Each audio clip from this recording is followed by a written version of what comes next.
लतीफ़ नौ न्यापो प्रोग्राम सां मां वीना श्रृंगी अव्हांजी ख़िदमत में हाज़िर आहियां।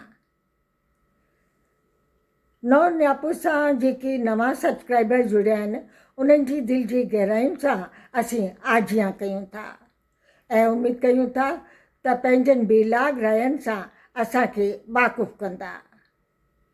अॻियां 200 खां मथे एपिसोड असां अपलोड कया आहिनि, कुर्ब करे उहे जेके ॿोलीअ सां, तहज़ीब सां, तमदुन सां, पंहिंजे विरसे सां, ॾिणनि वारनि सां या शाइर ॾाढनि ते आहिनि प्रोग्राम, कुर्ब करे उहे ॾिसंदा ऐं पंहिंजनि रायनि खां असांखे वाक़ुफ़ कंदा त महिरबानी थींदी। असांजे ॾाॾे वटां जीअं मुंहिंजे अॻे बि तव्हां सां हिकु वारी ज़िक्र कयो हो त कई पहाका मूं पंहिंजे ॾाॾे जे वाता महाराज रामचंद्र जे ॿुधा हुआ ऐं उहे बर ज़ुबान यादि आहिनि। एॾो त ज़हन ते उन्हनि छाप छॾी आहे जो विसरनि ई नथा, जहिड़ो की पीर खे खणंदा आहिनि मुजावर। हाणे इन तरीक़े जा केतिरा पहाका जेके आहिनि ज़हन में यादि आहिनि। चेला चपाटा चापलूस वाह पिया कंदा पीर साहिब जी। इन खां अलावा लिस्नर्स गीतनि भरी कहाणियूं जेके आहिनि से मां पेश कंदी हुअसि रेडियो ते, उहे बेहद पसंदि कंदा।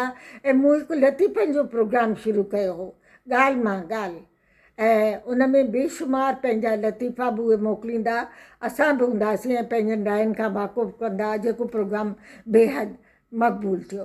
ॿियो जेको प्रोग्राम ॿुधंदा, सॼण तोखे ख़बर कहिड़ी, त गीतनि भरियूं कहाणियूं बि लिस्नर्स जेके आहिनि पसंदि कंदा। त ही कुझु प्रोग्रामनि जो मूं ज़िक्र कयो त उहे जेके आहिनि अॼु पंहिंजी कविता अव्हांजे ख़िदमत में पेश करणु चाहींदसि।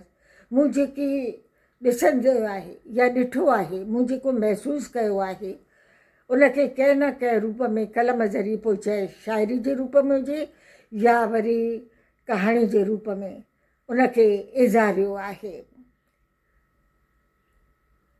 अव्हांजी ख़िदमत में जेका आहे सा पंहिंजी हिकु कविता अॼु पेश करे रही आहियां। शाहूकार जो पैसे वारे जो हर को माइट, चाहे सॾु मिले या न मिले, सभु जेके आहिनि से पहुची वेंदा।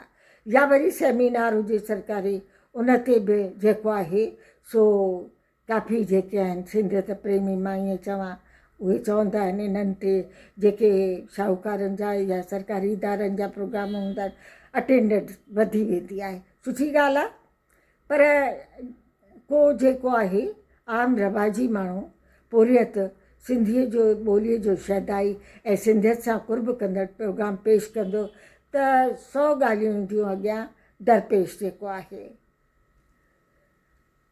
त उहे जेके आहिनि से प्रोग्रामनि मां लापता घणे क़दुरु रहंदा, ईअं न आहे के ईंदा बि आहिनि सॾ ते।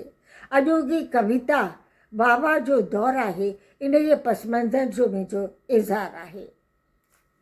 जीअं मूं चयो त कविता जो उनवान आहे वाह जो दौरु।